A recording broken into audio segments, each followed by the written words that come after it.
Hello students, welcome to the Hindi class. पिछले class में आप लोगों ने देखा कि वर्णमाला किसको कहते हैं, वर्ण किसको कहते हैं, स्वर वर्ण किसको कहते हैं और वर्ण को हम लोग और क्या कह सकते हैं, स्वर वर्ण कितने होते हैं। आज के क्लास में हम लोग देखेंगे कि व्यंजन वर्ण, वर्णमाला में व्यंजन वर्ण कितने होते हैं, किसे कहते हैं। तो चलिए शुरू करते हैं आज का क्लास। वर्णमाला अभ्यास। व्यंजन वर्ण हमारा क्वेश्चन है, व्यंजन वर्ण किसे कहते हैं।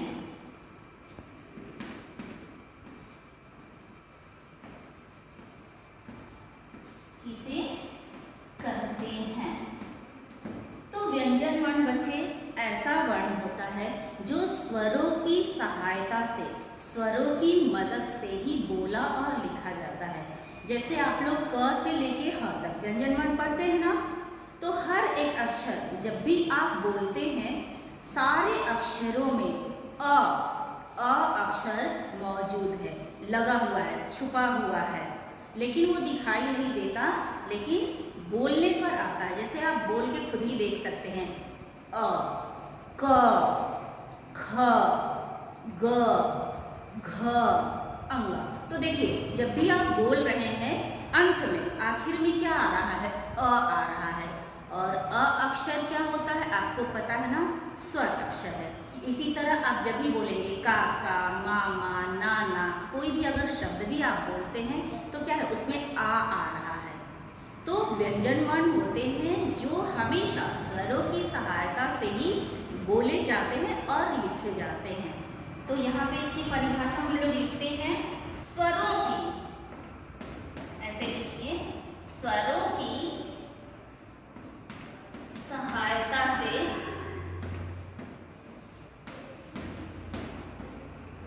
बोले जाने वाले वर्ण, बोले जाने वाले वर्ण क्या कहलाते हैं बच्चे, व्यंजन वर्ण। क्या कहलाते हैं, व्यंजन वर्ण कहलाते हैं।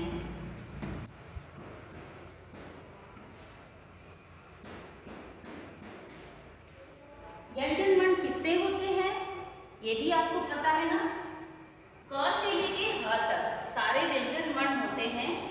तो कितने होते हैं, आप लोगों ने काउंट नहीं किया होगा ना, व्यंजन वर्ण कितने होते हैं।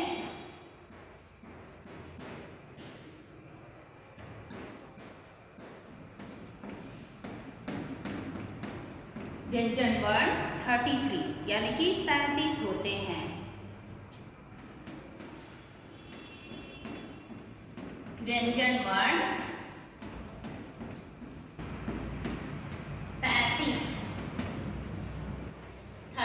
ऐसे लिख सकते हैं हम लोग, होते हैं। व्यंजन वर्ण कितने होते हैं, 33 होते हैं। अगला क्वेश्चन है हमारा, व्यंजन वर्ण कौन कौन से हैं, नाम लिखिए। तो यहाँ देखते हैं, क्वेश्चन है हमारा, व्यंजन वर्ण लिखिए।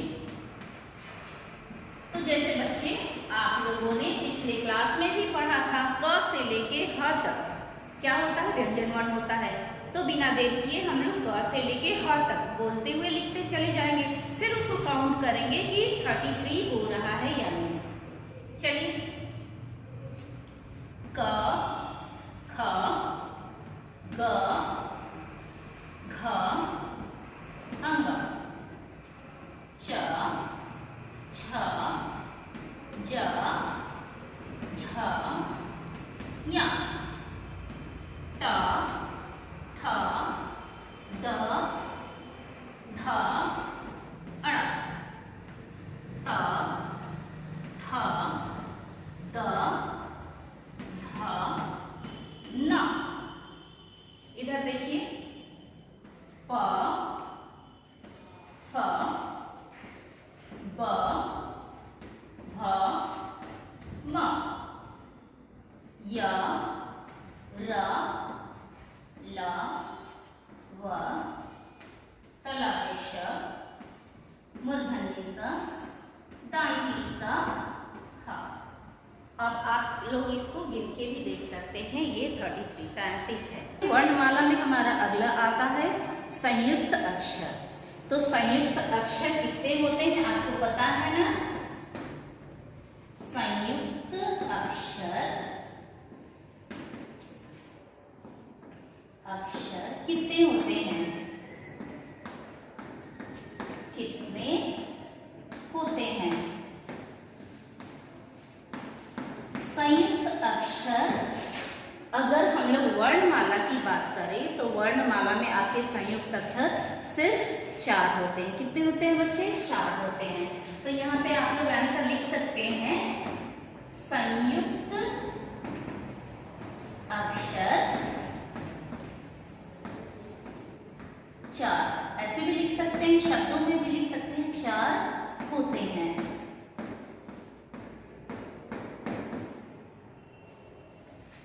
अब देखिए अगला क्वेश्चन है संयुक्त अक्षर कौन कौन से हैं? तो आपको पता ही है, वर्णमाला में आपने पढ़ा ही है। संयुक्त अक्षर कौन कौन से हैं? कौन कौन से हैं? यानी कि आपसे नाम पूछ रहा है लिखने के लिए ना बच्चे। तो संयुक्त अक्षर है आपके श, त्र, ज्ञ और श्र। अब अगला क्वेश्चन है बच्चे संयुक्त अक्षर किसे कहते हैं? तो संयुक्त, इसके नाम से ही ये बिल्कुल स्पष्ट हो जाता कि संयुक्त मतलब क्या है? मिला हुआ, जुड़ा हुआ। जहां पर 2 अक्षर एक साथ मिल जाते हैं वो क्या बन जाता है? संयुक्त अक्षर बन जाता है। देखिए संयुक्त अक्षर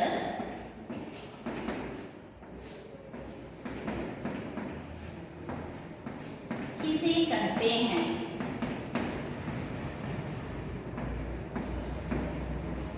किसे कहते हैं? तो यहां इसका आंसर है एक आधा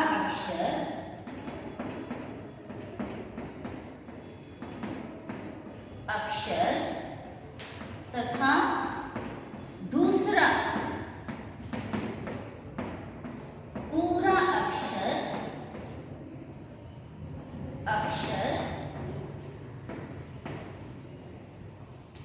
मिलकर क्या बन जाता है? संयुक्त अक्षर बन जाता है। संयुक्त अक्षर बनता है। इसका आप लोग एग्जाम्पल में देख लीजिए, जैसे कि ये श, त्र, ज्ञ, श्र, ये 4 वर्णमाला में संयुक्त अक्षर आते हैं। इन्हीं को हम लोग जोड़कर देख लेते हैं। श कैसे बनता है? श आधा क। ये देखिए अगर मैं हलंत लगाती हूँ तो अक्षर क्या हो जाता है? आधा समझा जाता है, यानी कि इसमें से अ स्वर क्या हो गया है? निकल गया है। तो आधा क और श मिलकर क्या बन जाता है? श। अगला है त्र। तो आधा त, ये देखिए इसमें भी मैंने हलंत लगा दिया। आधा त और र मिलकर क्या बन जाएगा? त्र। अगला हमारा है ज्ञ। ज्ञ कैसे बनता है? आधा ज और य दोनों को मिलाकर हमारा बन जाता है ज्ञ। नेक्स्ट 4th नंबर है श्र। तो श्र कैसे बनता है बच्चे? आधा श और र मिलकर क्या बन जाता है? श्र बन जाता है। ये हम हलंत क्यों लगाते हैं? व्यंजनों को आधा करने के लिए हम लोग हलंत लगाते हैं। क्यों आधा करते हैं? ये हलंत लगाकर हम ये दिखाते हैं कि अ स्वर, पहले भी मैंने आपको बताया था कि सारे व्यंजनों में अ अक्षर जो है वो छुपा हुआ है। क, ख, ग। जब आप बोलते हैं तो आ रहा है ना, उस अ को हटाने के लिए जब हम अ को हटा देंगे तो व्यंजन क्या हो जाएगा बच्चे? आधा हो जाएगा। और आधा दिखाने के लिए हम इस चिन्ह को लगाते हैं और इस चिन्ह का नाम है, इस चिन्ह को हम लोग क्या कहते हैं? हलंत। क्या कहते हैं? हलंत। इसका नाम बच्चे आप लोग याद रखेंगे। वर्णमाला में अगला है कि अयोगवाह क्या है? अयोगवाह। अयोगवाह कितने हैं?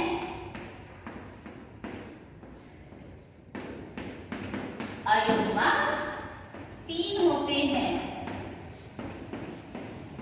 अयोगवाह 3 हैं, 3 होते हैं। अब बताइए कौन कौन से हैं? अयोगवाह कौन कौन से हैं?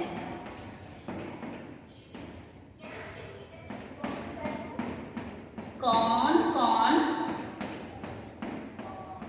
से हैं? तो अयोगवाह है आपका, देखिए अनु, जिसको हम लोग अनुस्वार अंग भी बोलते हैं। फिर इसके बाद है चंद्रबिंदु अंग और अहा। अब हमारा अगला क्वेश्चन है कि ये अयोगवाह है क्या या किसको कहते हैं? देखिए अयोगवाह किसे कहते हैं?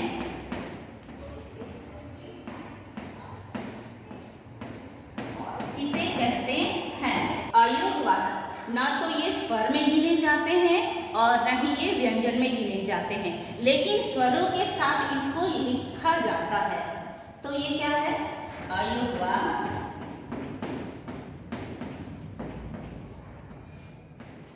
ना तो स्वर है और ना ही व्यंजन है।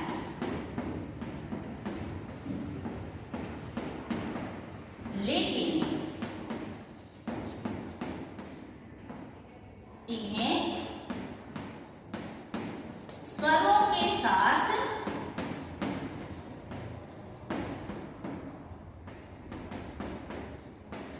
लिखने की परंपरा है या लिखा जाता है? लिखा जाता है। अगला क्वेश्चन है बच्चे, अन्य वर्ण कितने हैं? कौन कौन है अन्य वर्ण? आप लोग वर्णमाला में पढ़े थे ना, वर्णमाला में आप लोग अन्य वर्ण भी पढ़े थे। तो अन्य वर्ण कितने हैं और कौन कौन है? कितने हैं और कौन कौन है? कौन कौन से हैं? तो बच्चे इसका आंसर है अन्य वर्ण। अन्य वर्ण 2। इसको ऐसे अंकों में भी लिख सकते हैं, 2 हैं और उसके नाम क्या है आपको पता है? ड़ और ढ। ड़ और ढ ये 2 अन्य वर्ण है। नेक्स्ट हमारा आता है मात्रा। मात्रा क्या है ये भी देख ले हम लोग। अगला क्वेश्चन, मात्रा किसे कहते हैं या मात्रा क्या है? मात्रा किसे कहते हैं?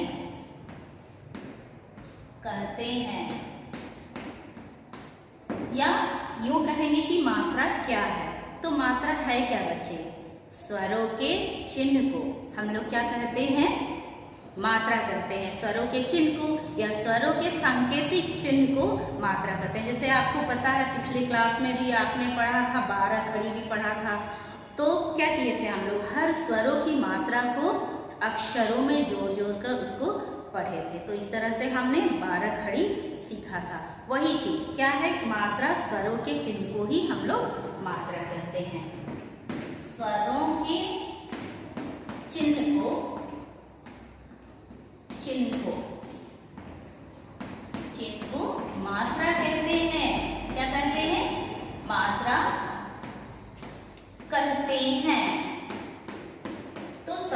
स्वरों का अलग अलग चिन्ह होता है, ये भी देख लें हम लोग। मात्राएं लिखिए, मात्राएं लिखिए। तो आपको क्या लिखने हैं? सबसे पहले तो सारे स्वर लिखने हैं, उसके बाद उसके चिन्हों को बनाते जाना है। पहला हमारा स्वर है अ। आपको पता है कि अ स्वर की कोई चिन्ह, कोई मात्रा नहीं होता है, बल्कि ये अ स्वर जो है सारे व्यंजनों में बोला जाता है। मैं पहले भी आपको पढ़ा चुकी हैं, जैसे क, ख, ग। तो सारे व्यंजनों में अ अक्षर जो है वो छुपा हुआ है, तो इसका कोई चिन्ह नहीं होता। तो चलिए इसे ऐसे ही ब्लैंक करने देते हैं। आ का स्वर चिन्ह बनता है ऐसे टी के जैसे। ई का ऐसे आपको एफ की तरह बनता है। बड़ी ई का जस्ट इसके ऑपोजिट उल्टे साइड से इस तरह से बनता है। उ ऐसे बनेगा। बड़ा उ इधर ऐसे बनेगा। ये दोनों कहाँ लगते हैं? अक्षर के पैर में लगते हैं।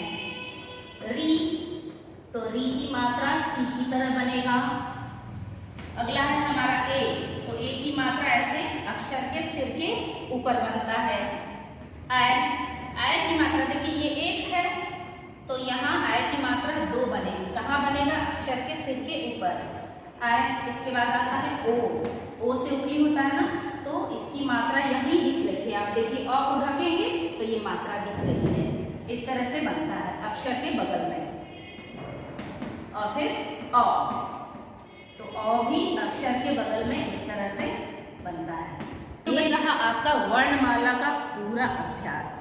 उम्मीद है आप लोग इस वीडियो को बार बार देखकर समझेंगे और सीखेंगे। मिलते हैं हम लोग नेक्स्ट वीडियो में न्यू टॉपिक के साथ। तब तक के लिए बाय बाय।